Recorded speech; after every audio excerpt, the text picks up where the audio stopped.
Caros camaradas, bem-vindos a mais um episódio.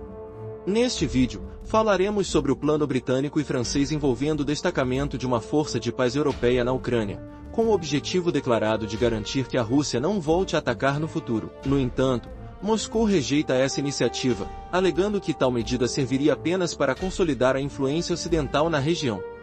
Se ainda não está inscrito no canal, inscreva-se já e ative o sino das notificações para não perder nenhuma novidade. Desde 2022, um grupo de especialistas militares e diplomatas tem se reunido de maneira discreta em Genebra para debater um possível armistício na Ucrânia.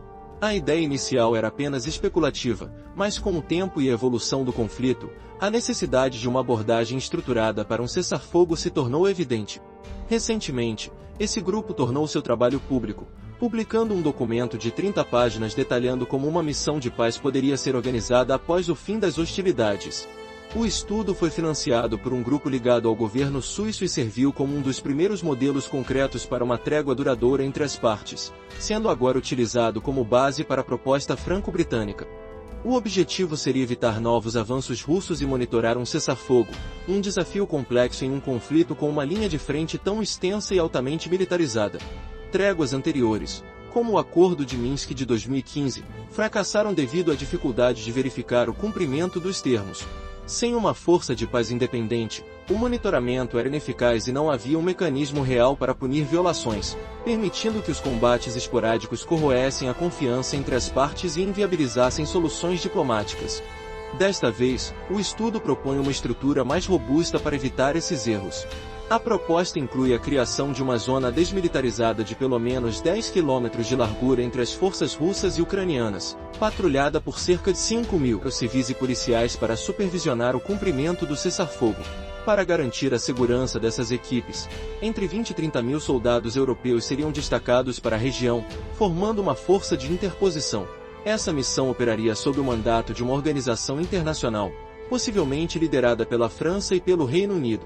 Entretanto, a aceitação desse plano depende de um delicado equilíbrio político. Enquanto alguns países da União Europeia demonstram apoio, os Estados Unidos já deixaram claro que não enviarão tropas para a operação. Essa postura remete à Segunda Guerra Mundial, quando Washington inicialmente optou por não intervir diretamente no conflito europeu, priorizando seus interesses internos e esperando um desfecho que não exigisse sua participação ativa. Agora, mais uma vez, os Estados Unidos parecem preferir um papel indireto, focando-se no envio de armas e assistência financeira, mas evitando o comprometimento de tropas em solo ucraniano.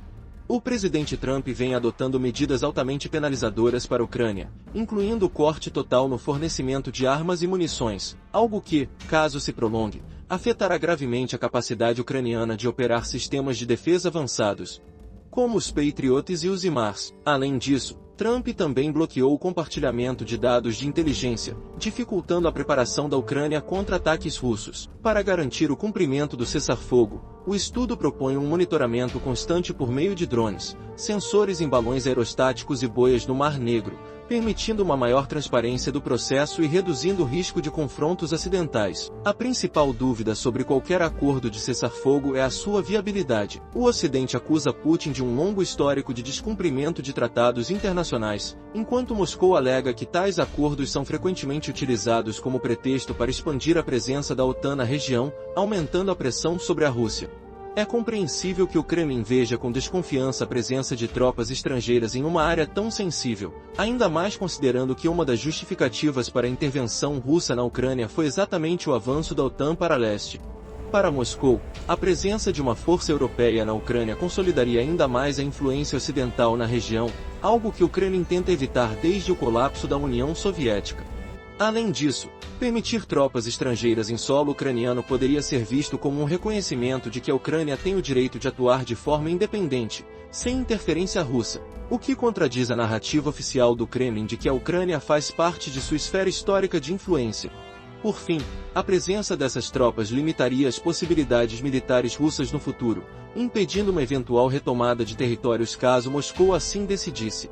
Dessa forma, a oposição de Putin à proposta europeia não é apenas uma recusa arbitrária, mas sim uma estratégia de longo prazo para evitar o maior isolamento da Rússia no tabuleiro geopolítico global.